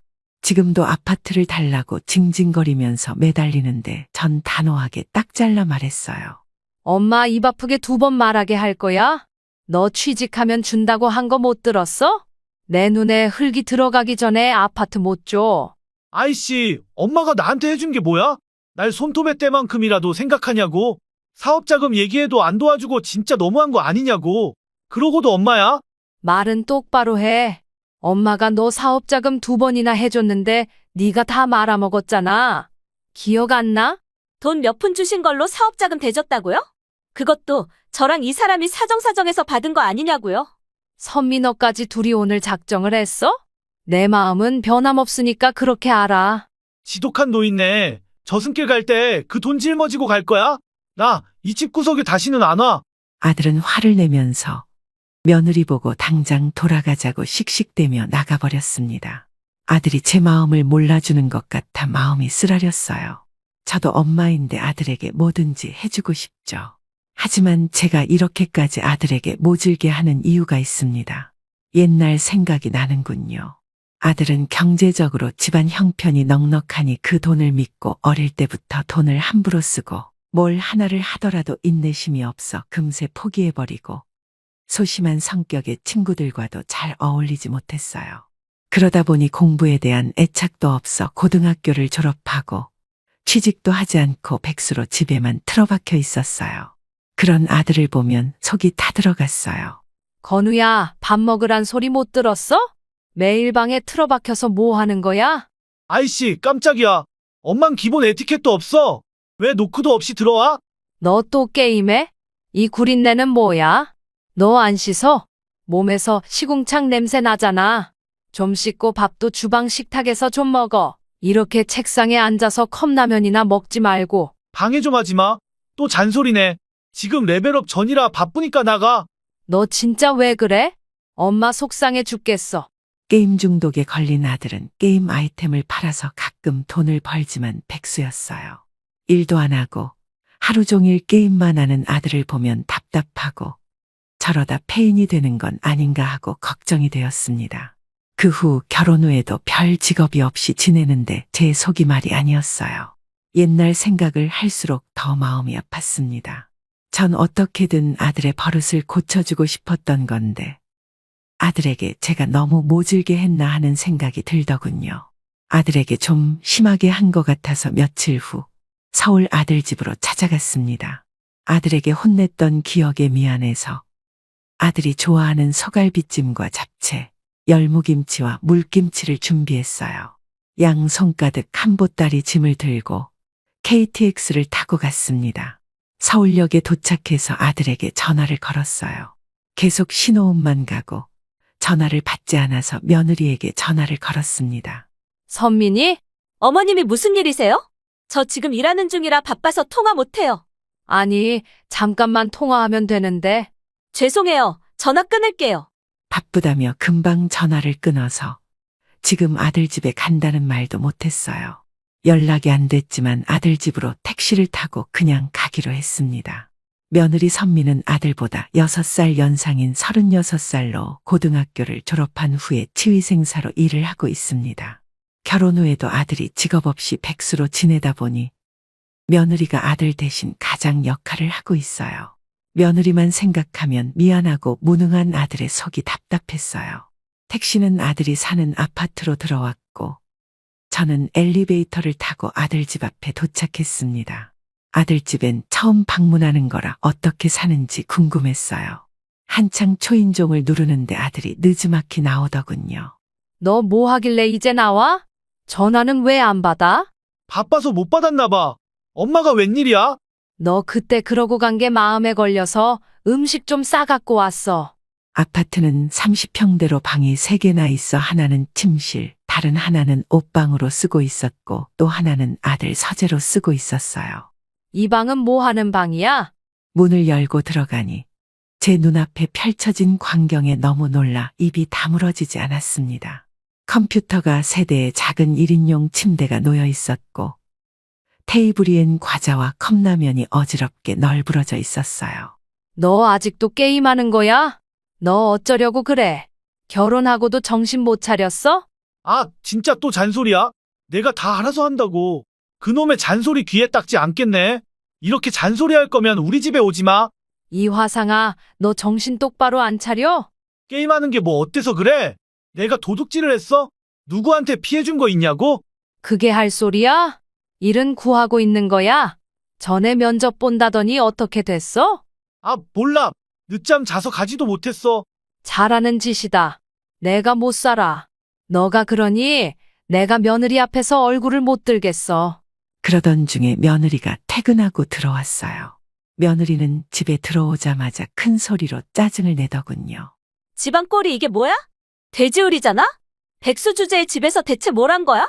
내가 뼈 빠지게 돈 벌면 집에서 청소라도 똑바로 해야 되는 거 아니야? 내가 너 같은 인간이랑 결혼한 게 내 인생 최대 실수다. 며느리는 제가 있는데도 아들을 무슨 벌레 보듯 경멸하는 눈빛으로 막말을 퍼붓더라고요. 왔니? 돈 버느라 고생이 많지? 어머니 오셨어요? 뭐 잘난 아들 보겠다고 오신 거예요? 어머님 자식 참 대단해요. 마누라 등골이나 빼먹고 어떻게 저렇게 한심한지. 아들은 찍소리도 못하고 며느리 눈치를 보고 있더군요. 여보 미안해. 당신 피곤할 텐데 내가 안마해줄게. 아들은 비굴하게 살살거리면서 며느리에게 애교를 피우며 어떻게든 며느리 기분을 맞춰주고 있었어요. 아들 하나 있는 게 직업도 없는 백수로 며느리 앞에 기도 못 펴고 사는 꼴을 보니 억장이 무너졌습니다. 마음이 불편해서 전 음식만 전해주고 바로 경주로 내려왔습니다. 며느리는 백수인 남편을 벌레만도 못한 취급을 하며 불만을 품고 돈을 가져오라며 계속 요구했고 아들은 제게 사업자금을 몇 번 가져간 거였어요. 며느리가 아들을 함부로 대하는 게 못마땅했지만 행여나 아들과 이혼한다는 소리가 나올까봐 그렇게 아무 말 없이 사업자금을 대줬어요. 하지만 뭘 하나를 해도 진득하게 못하고 다 실패하니 아들에게 신뢰가 바닥으로 떨어진 상태였습니다. 아들만 생각하면 골치가 아파져 일에만 몰두했어요. 홈쇼핑 방송 반응이 좋아서 물건 납품하느라 공장 직원들과 거의 매일 야근을 해야 했습니다. 연일 매진의 고객들의 반응이 좋아서 일은 힘들지만 직원들 모두 자부심을 가지고 피곤한 줄도 모르고 즐겁게 일을 했어요. 그러던 어느 날 공장으로 내용 증명이 날아왔습니다. 홈쇼핑 방송을 보고 우리 김치를 사 먹은 고객이 식중독에 걸렸다며 고소하겠다는 내용이었어요. 사장님, 이 사람 완전 순 악질이에요. 언론에 이상한 인터뷰를 하고 다니더라고요. 우리 회사가 썩은 배추로 김치를 만든다는 그런 말도 안 되는 인터뷰로 헛소문을 퍼뜨리고 다니고 있어요. 큰일이야. 방송사에서는 이게 어떻게 된 일이냐며 사실 확인이 안 되면 앞으로 잡힌 방송 다 취소하겠다고 하는데 지금 썩은 배추로 김치 만들어 파는 비양심 회사라며 소문이 쫙 퍼졌다고 하더라고. 사장님이 얼마나 양심적으로 좋은 재료만 써서 만든 김치인데 왜 이런 쓰레기 짓을 하느냐고.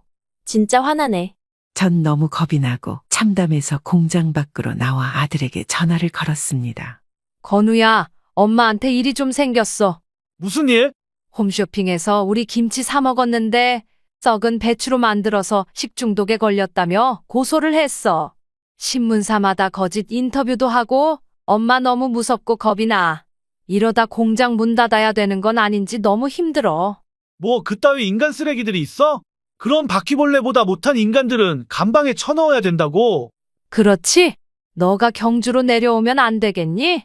너가 내 옆에 있으면 엄마가 위안이 될 것 같은데. 내가 그 멀리까지 왜 가? 그건 엄마가 알아서 해. 엄마 공장이잖아. 뭐? 아들 하나 있는 게 엄마가 죽게 생겼다는데 모른 척해? 너가 엄마한테 갖다 쓴 돈이 얼마인데 나 몰라라 하는 거야? 왜 말을 또 그렇게 해?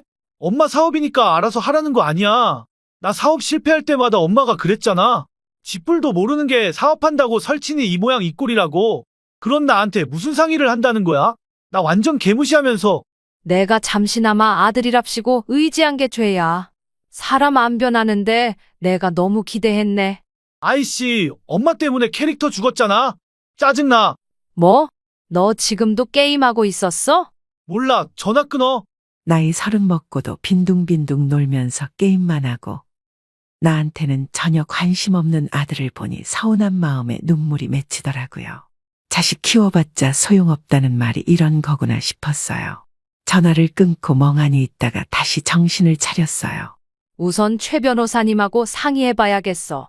저는 우리 회사 일을 맡아 해주는 법무법인 YK의 대표인 최영규 변호사를 만나러 갔습니다. 공장 규모가 커지면서 최 변호사님이 회사 전반 세금과 재무를 담당해주고 있거든요. 최 변호사님을 만나 자초지종을 설명했어요. 사장님, 고소한 이 사람 좀 알아봤더니 상습 블랙 컨슈머로 이슈가 많았던 사람이더라고요. 그럼 일부러 그랬다는 거예요? 왜 그런 짓을 하는 거죠? 다 돈 때문이죠. 사기가 의심돼요. 고소해서 합의금조로 돈 뜯어내려는 수작이 틀림없어요. 경찰에 신고하고 조사에 착수하는 게 좋겠습니다. 그나저나 지금 저희 회사 이미지에 큰 타격이 생겨서 어떻게 할지 막막해요. 사장님, 저와 일한 지 10년이 되셨죠? 저만 믿으세요. 그렇게 최 변호사는 상한 김치를 팔았다고 수억의 돈을 요구하는 진상 고객을 사기죄로 고소하고 재판에서 결국 승소했습니다. 최 변호사가 공장으로 찾아와서 그 소식을 알려줬어요. 사장님, 이번 소송건은 잘 해결되었습니다. 정말 잘 됐네요. 그 사람 상습적으로 돈 뜯어내려는 사기꾼이었고 그 전력이 한두 건이 아니었어요. 경찰 수사에서 다 밝혀졌어요. 감사해요, 최 변호사님. 이번 건도 이렇게 잘 해결해 주시니 제가 이제야 발벗고 자겠네요. 얼마나 마음 졸였는지 밥도 안 넘어가더라고요. 최 변호사님이 번번이 저희 공장의 모든 법적 문제를 너무 잘 처리해 주시니 제가 너무 든든합니다. 신문에도 진상 고객이 꾸민 일이라는 게 기사가 나가면서 다시 저희 회사 이미지는 회복되고 홈쇼핑 방송도 지장 없이 하게 되었어요. 그러던 어느 날 아들 며느리가 집을 찾아왔어요. 손에는 잔뜩 선물을 사왔더군요. 갑자기 웬일이야? 손에 든 건 다 뭐야? 과일 바구니네? 어머니 과일 좋아하시잖아요. 애플망고, 샤인머스켓, 딸기니까 많이 드세요. 이건 한우갈비 선물 세트예요. 어머니, 그 홈쇼핑 진상 고객 때문에 마음 고생하셨는데 몸보신 하시라고요. 맞아, 엄마. 일이 잘 해결돼서 다행이야. 다행이야. 엄마 힘드니까 내 옆에 있어 달라니깐 귓등으로 안 들었으면서 그게 할 소리야. 그건 내가 법도 잘 모르고 엄마한테 도움될 일이 없겠다 싶어서 그런 거지. 엄마 화 풀어. 그래서 미안해서 이렇게 왔잖아. 선미도 엄마 생각해서 바쁜데 일부러 시간 내서 온 거고. 웬일로 아들과 며느리가 쿵짝이 맞아서 내게 싹싹하게 대하나 의아했지만 입 바른 소리지만 들으니 기분은 나쁘진 않았어요. 어머니, 이번 일로 어머니 안색도 많이 안 좋아지셨고 신경 많이 쓰셔서 일본에 여행 같이 가시는 건 어떠세요? 갑자기 여행을 가자고. 그래, 엄마. 엄마 일본에 한 번도 안 가봤잖아. 이번에 여행 가서 머리도 식히고 푹 쉬고 와. 제가 적금 탄 게 있어서요. 그동안 어머님께 제대로 효도도 못 해드려서 일본 삿포로 온천에 같이 갔다 와요. 여기 항공권 다 끊었어요. 온천은 나도 좋아하긴 하지. 모처럼 우리 셋이 같이 갔다 오면 좋겠구나. 아, 난 그날에 회사 면접이 잡혀 있어서 못 가. 선미랑 단둘이 좋은 추억 쌓고 와. 면접 잡혔어? 잘 됐구나. 이번엔 무조건 붙어? 걱정 마. 엄마는 여행 갈 준비나 잘해. 평생 김치 공장에서 일만 하느라 변변한 여행 한 번 못 갔는데 그것도 일본이라니 내심 들뜨고 기분이 좋더라고요. 흔쾌히 여행을 수락하고 2주 후에 떠날 날짜만 손꼽아 기다렸습니다. 그리고 며칠 후 저에게 꿈만 같은 기적 같은 일이 일어났습니다. 저는 사무실에서 장부를 들여다보고 일을 하고 있었고 문 밖으로 누군가 온 듯 인기척이 들렸어요. 박 대리가 손님을 응대하더군요. 여기 정우선이라는 직원이 근무한다던데 여기 있나요? 아, 저희 사장님요? 안쪽에 사무실에 계세요. 아, 사장인가요? 너무 잘 됐네요. 그 사람의 웃음소리가 들렸고 전 누구인가 의아했습니다.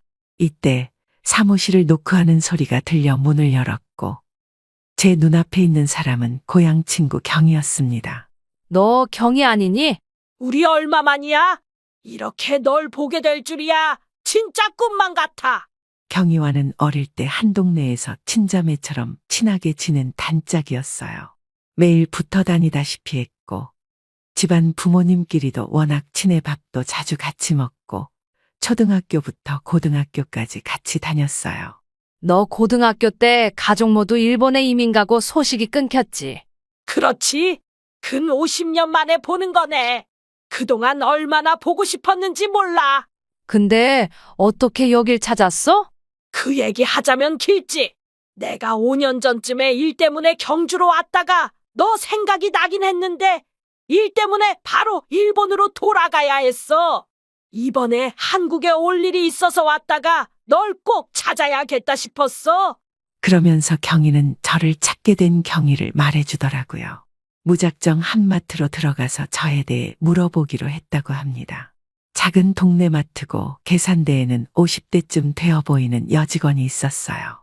안녕하세요. 제가 예전에 경주에 살았었는데 사람을 좀 찾고 있어서요. 혹시 이 동네 토박이세요? 아니에요. 경주엔 일 때문에 얼마 전에 온 거예요. 아, 그렇군요. 실례했습니다. 나가려고 하는데 듣고 있던 손님이 친구에게 말을 걸었다 하더군요. 제가 이 동네에서 어릴 때부터 쭉 살고 있는데 무슨 일이에요? 제가 경주가 고향인데 어릴 적 이 동네에서 같이 나고 자란 친구를 찾고 있어요. 이름은 정호선이고 70대 초반이에요. 김치 공장에서 일한다는 얘기를 들어서요. 정호선, 이름은 잘 모르겠네. 김치 공장은 여기 꽤 큰 게 하나 있긴 해요. 저 도로 따라 조금만 더 가면 있어요. 아, 정말요? 감사합니다. 그렇게 다행히 그 손님 덕분에 저희 공장을 찾게 되었다며 상기되어서 말하더라고요. 우리는 옛날 얘기를 하며 서로의 안부를 물었어요. 너 그거 생각나? 내가 아침잠이 많아서 맨날 지각하니까 너가 맨날 우리 집에 와서 같이 등교했잖아. 알지? 내가 너 책가방 싸주고 넌 교복 입고 학교까지 엄청 뛰어갔지. 그러다 교문 닫혀서 너가 엎드리고 내가 너 등 밟고 담벼락 넘어가서 들어갔잖아. 넌 키가 커서 쉽게 넘더라고. 아유, 내가 너 때문에 생고생을 했지. 맞아, 내가 너 덕을 많이 봤지. 넌 동갑이지만 왠지 언니같이 든든했어. 그래도 공부는 너가 잘해서 나 도움 많이 받았잖아. 그것 때문에 우리 부모님이 널 얼마나 예뻐했었는데 전교 1등이랑 친구해서 그런지 나도 성적 많이 올랐잖아. 맞아, 내가 너 성적 올리려고 우리 같이 새벽까지 공부하면서 스파르타로 가르쳤는데 갑자기 고등학교 때 일본에 이민 간다고 해서 얼마나 놀랬는데.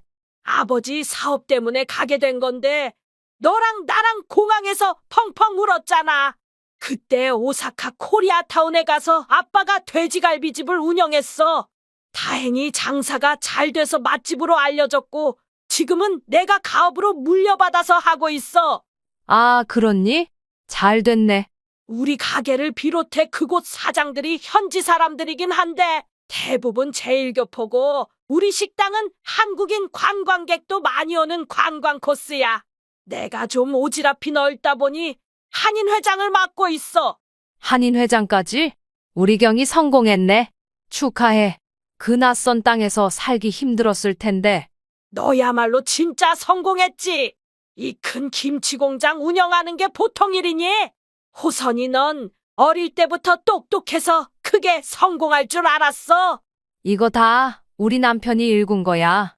남편과 작은 공장에서부터 시작한 건데 남편 떠나고 아들 하나 있는 거 밥은 안 굶겨야겠다는 생각에 이 악물고 이랬지. 그러다 보니 사람들이 우리 공장 김치 맛있다고 입소문이 나서 지금은 홈쇼핑 방송도 하고 이렇게 규모가 커진 거야. 홈쇼핑 방송에 나갈 정도면 완전 대박이네. 50년 만에 만난 친구 이렇게 세워만 둘 거야? 네가 만든 김치 맛 좀 보자. 아유, 내 정신 좀 봐. 공장에 구내식당 있으니까 거기 가서 김치에 밥 먹자. 구내식당으로 가서 전 우리 공장의 대표 김치인 배추김치, 열무김치, 총각김치, 깍두기까지 종류별로 꺼내와 밥상을 차렸어요. 와, 역시 한국 김치 맛은 달라. 이거 대박인데? 일본에서는 아무리 해도 이 맛이 안 나. 정말 아삭하고 맛있어. 많이 먹어. 갈 때 김치 많이 싸줄게. 근데 언제 일본으로 가? 한국에서 일 보고 이틀 후면 일본으로 가야 돼. 가게 너무 오래 비우면 안 되니까. 그렇구나. 아쉽네. 우리 집에서 푹 쉬다 가면 좋을 텐데. 이렇게 서로 소식 알았으니 자주 연락하고 일본은 가까워서 서로 자주 보면 되지. 참, 나 2주 후에 삿포로로 며느리랑 온천 여행 가. 정말? 그럼 오사카로 들러. 여기 내 전화번호와 우리 집 주소니까 꼭 연락해. 친구는 전화번호와 집 주소를 적은 메모지를 제게 건네줬어요. 뭘 이런 걸 쪽지에 적어줘? 휴대폰에 입력하면 될 텐데. 혹시 휴대폰 잃어버리거나 배터리 없을 수도 있으니까 종이에 적어 놓으면 안심이 되잖아. 여행하다 보면 휴대폰 잃어버리는 일 많거든. 외투 안주머니 같은 곳에 잘 넣어놔. 전 웃으며 친구의 꼼꼼한 성격이 여전하구나 싶었어요. 일본 오면 관광 안 내면 맛집은 내가 책임질게. 그래, 나도 한인회 회장 친구 덕 좀 봐야겠네. 며느리랑 삿포로 갔다가 너한테 연락할게. 그렇게 친구 경이랑 2주 후에 다시 만날 것을 기약하며 경이가 일이 있어서 가봐야 된다 해서 아쉬운 작별을 했습니다. 경이가 준 쪽지를 외투 안주머니에 넣었어요. 2주 후 여행 당일이 되어서 인천 공항으로 갔습니다. 일본 삿포로 공항행 출국 게이트 앞에 아들이 배웅을 나왔더라고요. 엄마, 이거 엔화로 환전한 거니까 사고 싶은 거 있으면 마음껏 사. 뭐 이런 걸 다 줘? 돈도 없을 텐데. 그 정도는 있어. 선미야, 우리 엄마 잘 부탁해. 걱정 마. 어머니 좋은 구경 많이 시켜드리고 맛있는 것도 많이 사드릴게. 곧 출발 시간이네. 엄마 잘 다녀와. 도착하면 연락할게. 알았어. 조심히 잘 갔다 와. 아들은 며느리를 의미심장하게 쳐다봤고 며느리의 눈빛이 순간 날카롭게 변하는 게 느껴졌어요. 긴장해서 그런가 보다 하고 대수롭지 않게 넘겼어요. 이때 며느리가 화장실이 급하다며 갔고 한참 만에 돌아오더라고요. 속이 안 좋니? 안 와서 걱정했어. 긴장해서 그런가 봐요. 괜찮아요. 얼른 가세요. 출발 시간이 다 돼서 며느리와 저는 비행기에 탑승했습니다. 비행기에 오르자 며느리가 저를 살뜰히 챙겼어요. 어머니, 여기 무릎 담요 덮으세요. 더 필요한 거 있으면 저한테 말씀하시고요. 그래, 그러마. 며느리는 환하게 웃으며 저를 살뜰히 챙기면서도 무언가 어색해 보였어요. 한 번씩 서늘한 표정을 짓는데 의아한 마음이 들었습니다. 며느리와 이런저런 얘기하다 보니 더 가까워진 것 같고 지루한지도 몰랐어요. 어머니, 홋카이도 삿포로가 눈이 아주 유명해서 눈축제도 하고 일본의 3대 온천 중에 하나로 온천이 그렇게 유명해요. 산속에서 온천을 즐길 수 있는 거죠. 너무 환상적이지 않아요? 그러게. 그런 산속이라면 공기도 좋고 온천물도 맑고 좋겠네. 벌써 기대되네. 며느리가 온천 안내지를 보여주니 더 설레더군요. 비행기가 삿포로 공항에 거의 도착할 즈음에 화장실을 갔다가 나오는데 어떤 젊은 남자 승객이 몇 번 접은 쪽지를 제게 건네줬어요. 할머니, 이거 꼭 읽어보세요. 이렇게 말을 하고 황급히 자기 자리로 돌아갔는데 저희 뒷좌석에 앉은 승객이었어요. 이게 뭐지? 저 청년이 내게 뭘 팔려고 저러나? 라는 생각에 대수롭지 않게 생각하면서 쪽지를 보지도 않고 코트 안쪽 주머니에 넣었어요. 공항에 도착 후 세관 심사대를 통과하고 위탁수화물에서 짐을 찾아서 공항을 나왔습니다. 며느리가 차량을 렌트해서 편하게 온천마을로 이동했어요. 1시간 정도 굽이굽이 산길을 따라서 깊은 산 속에 있는 호텔에 도착했습니다. 설산이 병풍을 두르듯 호텔을 에워싸고 있었고 주변은 온통 눈밭이었어요. 해발 200m의 산중이라 인적이 드물고 주변에 활화산이 있어 피부 미용에 좋다는 온천수로 유명한 곳이었어요. 웅대한 자연이 한편의 그림 같은 장관이었고 자연 친화적으로 지어진 목조 호텔은 지은 지 꽤 오래되어 보였어요. 노천탕과 실내탕, 테마탕이 있어서 다양하게 즐길 수 있었어요. 호텔 내부는 현대식으로 깔끔했고 저희는 2층에 있는 큰 방으로 들어갔어요. 들어서자마자 큰 창문을 통해 하얀 설산이 마치 그림처럼 펼쳐졌어요. 와, 어머니 뷰가 장난 아니죠? 여기 워낙 유명한 곳이라 예약이 쉽지 않은데 힘들게 예약한 거니까 우리 원 없이 온천하고 가요. 그래, 너가 이렇게 신경 써주니 고맙구나. 짐을 풀고 잠깐 휴식을 취하고 나니 저녁 시간이 되었어요. 어머니, 시장하시죠. 얼른 식사하러 가요. 이 호텔 요리가 일본에서 유명한 셰프가 만드는 거라 정말 맛있다고 소문났더라고요. 며느리와 함께 호텔 레스토랑으로 가서 일본식 코스 요리를 먹게 되었어요. 어머니, 장어덮밥 드셔보세요. 장어가 통통하고 짭조름한 양념이 정말 맛있어요. 그렇네. 한국에서 먹던 거라 맛이 다르긴 하네. 며느리는 식사하는 내내 제 밥그릇에 음식을 놓아주며 챙겨주더라고요. 어머니, 이건 와규 스테이크인데요. 제가 잘라드릴게요. 천천히 씹어 드세요. 그래, 너도 먹어. 여기 음식들이 꽃장식도 예쁘고 회도 연하고 입에 넣으니 살살 녹네. 여행 오기 잘했다 싶죠? 이런 고급 음식도 드시고 앞으로 여행 많이 다니면서 편하게 지내세요. 바삭한 모둠튀김과 면발이 탱글한 우동까지 그릇까지 먹을 기세로 정말 맛있게 잘 먹었어요. 다음 날 아침 식사 후에 야외탕에서 온천욕을 했습니다. 공기는 차갑지만 설산을 바라보며 자연 속에서 온천을 즐기고 싶었어요. 어머니, 물 뜨겁진 않으세요? 괜찮아. 뜨뜻하니 딱 좋네. 온천수는 유황 냄새가 살짝 나고 미끈한 편이었어요. 그래서 미용에도 좋다고 하더군요. 물속에 몸을 담그니 모든 피로가 풀리는 느낌이었어요. 그렇게 2박 3일의 일정이 끝나고 호텔 체크아웃을 하고 나왔습니다. 어머니, 근처 식당에 초밥 잘하는 곳이 있어서 거기서 점심 먹고 공항 가기 전에 설산 구경하고 가면 좋을 것 같아요. 어머니랑 사진도 별로 못 찍어서 구경하면서 우리 좋은 추억 남겨요. 그냥 가기 아쉽잖아요. 그래. 그러자꾸나. 전 솔직히 온천도 만족스럽게 잘했고 김치 공장 걱정도 되어서 이대로 한국으로 돌아가고 싶었어요. 하지만 며느리가 일부러 초밥집도 알아본 것 같고 같이 사진 찍고 더 즐기고 싶은 것 같아서 가자고 말을 할 수가 없었어요. 그렇게 초밥으로 점심을 먹고 며느리와 같이 설산으로 차를 타고 올라갔어요. 와, 멀리서 보던 거랑 완전 느낌이 다르죠? 공기도 너무 좋고 어쩜 눈이 이렇게 예쁘죠? 우리 사진 많이 찍어요. 사진 잘 나오는 스팟이 있으니까 조금만 더 가시면 돼요. 더 올라가야 돼? 호텔을 나와서 점점 깊은 산속으로 들어갔고 주변에 집 한 채 없는 첩첩산중이었어요. 영하의 날씨에 눈보라까지 치는 상황이라 내심 걱정이 되더군요.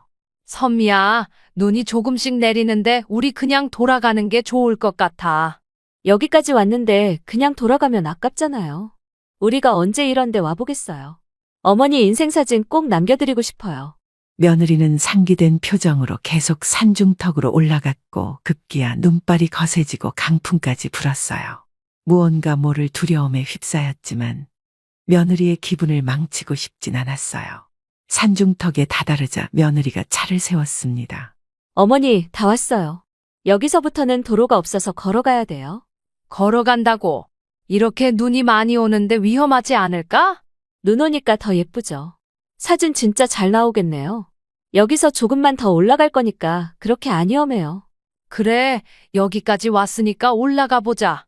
내키지는 않았지만 여기서 돌아갈 수도 없고 며느리가 하고 싶은 대로 빨리 사진 찍고 내려가면 되겠다 싶었어요.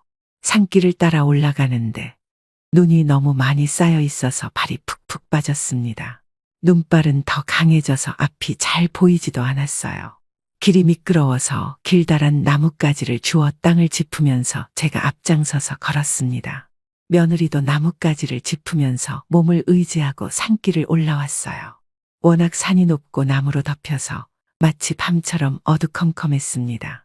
한참을 가는데 무언가에 걸려서 넘어지면서 비탈길로 굴렀고 그만 정신을 잃게 되었습니다. 시간이 얼마나 흘렀을까요? 눈을 떴을 때 제 눈앞에는 벽난로에 모닥불이 피어 있었고 전 벽난로 옆 리클라이너 의자에 누워 있었어요.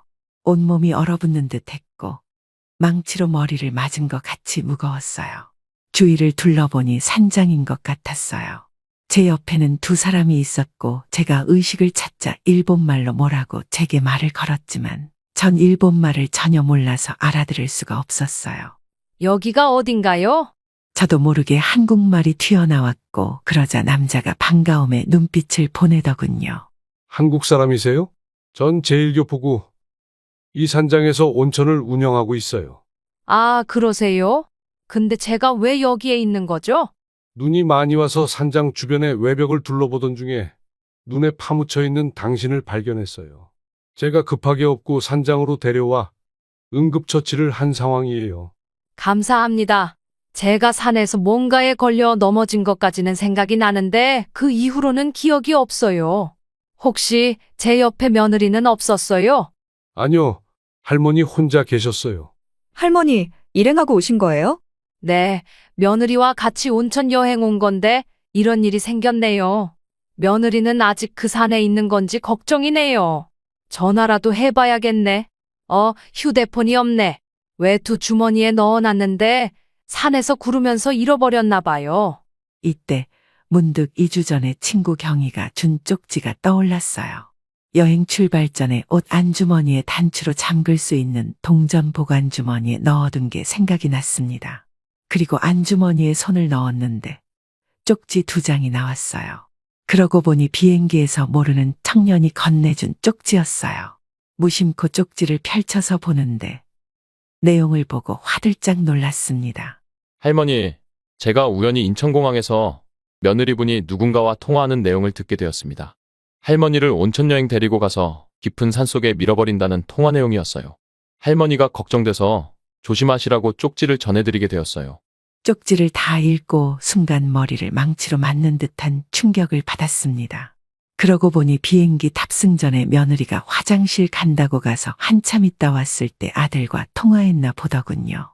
전 심장이 쿵쾅 뛰면서 친구 경희가 준 메모지를 꺼내 산장 주인의 도움으로 전화를 걸었어요. 산장 주인이 친구에게 전화를 걸어줬고 친구는 놀라서 당장 데리러 오겠다고 했어요. 친구와 사포로역에서 만나기로 했고 산장 부부가 차로 사포로역까지 태워다 줬습니다. 친구가 먼저 도착해 있더군요. 저를 보자 눈물을 흘리며 뛰어와 저를 안고 걱정을 했어요. 너 괜찮아? 도대체 어떻게 된 거야? 다행히 이 2분 덕에 죽다 살아났어. 제 생명의 은인이세요. 정말 감사합니다. 아직 몸 상태가 완전히 회복된 게 아니니 몸 조심하세요. 네, 이거 제 한국 집주소와 전화번호예요. 제가 꼭 보답하고 싶으니 한국에 한번 들르세요. 네, 한국 가면 들를게요. 저와 친구는 산장 부부에게 정중하게 허리를 숙여 다시 한번 감사의 인사를 하며 헤어졌습니다. 친구 차를 타고 오사카에 있는 친구 집으로 갔어요. 친구 집에서 일주일 정도 머물면서 거의 누워만 있었습니다. 긴장감으로 온몸이 쑤시고 아픈 데다 고열에 일주일간 미친 듯이 잠만 잤습니다. 친구는 약을 사와서 옆에서 병간호를 했고 다행히 몸 컨디션이 회복되었어요. 겨우 정신을 차리자 친구가 입을 열었습니다. 근데 며느리는 어디 있어? 며느리가 실종된 것 같아. 근데 좀 찜찜한 게 있는데 이 쪽지 좀 볼래? 어떤 청년이 인천공항에서 며느리가 날 온천여행 가서 죽인다는 내용이야. 친구는 쪽지를 읽고 눈빛이 단단해졌습니다. 너 자초지종 얘기 좀 자세히 해봐. 호텔 체크아웃하고 며느리가 사진을 찍자면서 설산으로 데려갔어. 눈발이 거세지는데 점점 인적 드문 싶은 산곳으로 가더라고. 차에서 내린 후 한참을 산길 따라 걸어가는데 발목에 무언가에 걸려서 비탈길로 굴러떨어져 정신을 잃은 것 같아. 뭔가 이상해. 그날 사포로 날씨 예보를 보니 기상악화에 폭설이 온다고 되어 있었는데 산 깊은 곳으로 며느리가 유인한 것 같아. 청년이 준 쪽지도 그 상황이랑도 맞아떨어지고. 에이, 설마 아닐 거야. 아니어야 해. 저는 속으로 애써 부정해보며 절규했습니다. 한국의 아들과 며느리 상황을 알만한 사람 없니? 일단 공장에 전화해봐야겠어. 전 친구도 들을 수 있게 스피커폰으로 공장으로 전화를 걸었고 박 대리가 전화를 받았어요. 사장님, 살아계셨어요? 무슨 말이야? 나 멀쩡해. 아드님과 며느리가 사장님 실종 신고를 했어요. 전 화들짝 놀라 손이 덜덜 떨렸어요. 내가 실종됐다고 말했다고? 네, 이틀 전에 2사람이 김치 공장으로 찾아와 어머니가 여행 중에 실종되셨다고. 당분간 공장은 아드님이 운영을 하신다고 하셨어요. 뭐? 건우가 공장을 운영한다고? 며느리는 멀쩡해? 멀쩡하다 못해 아주 화려하게 쫙배 입고 시어머니가 실종됐다는데 너무 활기차 보였어요. 사장님 이렇게 무사하시니 정말 다행이에요. 사장님 휴대폰은 꺼져 있지. 제가 얼마나 마음 졸였는데요. 직원을 울음을 터뜨렸고 난 괜찮으니 걱정 말고 한국에 가서 보자고 전화를 끊었어요. 통화 내용을 듣고 있던 친구가 울분을 토해냈습니다. 이런 천벌을 받을 인간 같으니 네 며느리가 널 죽이려고 한 게 분명해. 설마 했는데 그 독사 같은 게 날 산으로 유인해서 죽이려고 했던 거야. 내가 자기한테 얼마나 잘했는데 어떻게 이런 금수만도 못한 짓을 저지를 수 있는 거야. 전 분노에 차고 너무 화가 나서 치가 떨렸습니다. 바로 회사 법률 대리인인 법무법인 YK 대표 최 변호사에게 전화를 걸었어요. 사장님, 살아계셨어요. 어떻게 되신 거예요? 실종 신고가 되어 있어서 제가 얼마나 걱정했는데요. 전 무사해요. 혹시 제 아들과 며느리가 최 변호사님을 찾아간 적 있나요? 네, 안 그래도 아들 부부가 찾아와서 부재자 실종 신고를 하고 부재자 재산관리인 선임에 대해서 자세히 물어봤어요. 부재자 실종 선고가 뭐예요? 부재자의 생사 여부가 분명하지 않는 경우 사망 선고를 내리는 것이고, 부재자 재산관리인 선임은 법원 허가를 받아서 부재자 재산을 임의로 처리할 수 있는 것이에요. 전 너무 놀라서 몸이 굳어버렸습니다. 그리고 그간의 자초지종과 공항에서 받은 쪽지 내용도 말했어요. 사장님 재산을 노리고 아들 부부가 살해 계획을 한 것 같습니다. 자세한 건 귀국하시면 상의하시죠. 전화를 끊고 아들 며느리에 대한 배신감과 제 인생의 허망함이 밀려와 오열을 했고, 친구가 제 어깨를 다독이며 위로를 해줬어요. 이렇게 약해져서는 안 된다며 옆에서 도울 테니 꼭 저것들을 죄값 톡톡히 받게 복수를 해주자고 했습니다. 얼마 후, 전 친구 경희와 한국으로 돌아와 법무법인 사무실을 찾았어요. 최 변호사는 저를 보자 와락 않으며 무사해서 정말 다행이라며 눈에는 눈물이 맺혀 있었어요. 마음을 진정시킨 후 어떻게 문제를 해결할지 의논을 했어요. 사장님, 지금부터 정신 똑바로 차리셔야 돼요. 아들 며느리가 보통 내기가 아니에요. 법원에 부재자 재산관리인 선임을 신청한 상태이고, 저를 찾아와서 공장 매각에 대한 준비 서류 절차며 방법 등을 물어보고 갔어요. 어머니가 실종돼서 힘든 사람의 모습이 아니었어요. 그리고 청년이 줬다는 쪽지 내용만으로는 증거가 안 되니 증거들을 수집해서 경찰에 신고부터 하시죠. 그래, 호선아. 너 죽이고 공장과 재산을 가로채려는 구역질 나는 버러지 같은 인간은 콩밥 먹여야 돼. 빨리 신고하자. 아무리 그래도 내 혈육인데 차마 아들 며느리에게 그렇게까지는 못하겠어. 아들을 만나서 얘기나 들어보고 단판을 짓는 게 낫겠어. 사장님, 지금 이 상태로 아들 부부를 만나겠다고요? 안 됩니다. 살해를 계획한 악랄한 인간들이라 직접 대면하는 건 위험하세요. 그래, 그 여시 같은 며느리가 널 죽이려고 했는데 또 무슨 짓을 저지를지 몰라. 절대 만나면 안 돼. 그럼 경희 너랑 변호사님이 같이 가주시면 안 될까요? 결국 경이랑 변호사님과 같이 아들집을 찾았습니다. 서울로 올라와 아들집 현관 앞에 섰어요. 최 변호사가 초인종을 눌렀어요. 안녕하세요. 최영규 변호사입니다. 공장 매각에 대해 드릴 말씀이 있다고 미리 전화드렸었죠? 네, 변호사님, 어서 들어오세요. 인터폰으로 들리는 며느리의 목소리가 아주 밝았어요. 며느리는 밝은 모습으로 현관문을 열었고 저를 보자 놀라서 뒤로 자빠졌습니다. 귀신이라도 본 것처럼 놀라서 까무라치겠지? 어머니가 어떻게? 집안에 들어가서 그동안 참았던 화를 쏟아내며 소리를 질렀어요. 니들 돈 때문에 나 죽이려고 했니? 내 부동산, 김치 공장, 현금 노리고 일본 온천 여행 제안한 거니? 나 산 깊은 곳에 데려가서 죽이려고 했잖아. 엄마, 무슨 소리야? 우리가 엄마한테 왜 그런 짓을 해? 어머니 그때 실종되어서 신고하고 찾고 난리였어요. 대체 무슨 소리세요? 내가 엄마를 왜 죽여? 엄마 실종되고 나서 와이프한테 엄청 욕했단 말이야. 뻔뻔하게 끝까지 거짓말이네. 너 나 산 깊은 곳에서 죽이려고 했잖아. 어머니, 무슨 꿈 꾸셨어요? 듣다 보니 화나네. 왜 그런 말도 안 되는 헛소리를 하는 거예요? 엄마, 그런 소리 하면 억장이 무너져. 엄마 실종되고 나랑 선미 잠도 못 자고 산송장처럼 지냈단 말이야. 니들 연기가 아주 배우 뺨치네. 니들 끝까지 거짓말하지? 천벌을 받을 것들. 할머니는 누군데 남의 일에 참견이에요? 니들 잡으러 온 저승사자다. 이 교활한 뱀 같은 인간. 네가 내 친구 죽이려고 폭설이 쏟아지는데도 산속으로 끌고 간 거잖아. 뭐라는 거야? 이 할망구가? 내 친구가 날 구해줬어. 자꾸 거짓말하면 당장 경찰 불러서 콩밥 먹게 해줄 거야. 최 변호사님이 니들이 한 짓 증거 다 가지고 계셔. 제 눈을 마주치며 변호사가 눈빛으로 신호를 주며 말을 이어갔어요. 맞습니다. 두 사람이 했던 행동들에 대해 증거가 확보돼 있으니 더 이상 혐의를 부인하시면 경찰에 신고해서 살인미수죄로 구속될 거예요. 아들의 눈이 불안하게 떨리더니 바닥에 엎드려 싹싹 빌더군요. 엄마, 잘못했어요. 제가 다단계 사기를 당해서 순간 돈에 눈이 멀어 그런 말도 안 되는 짓을 했어. 용서해주세요. 어머니, 잘못했어요.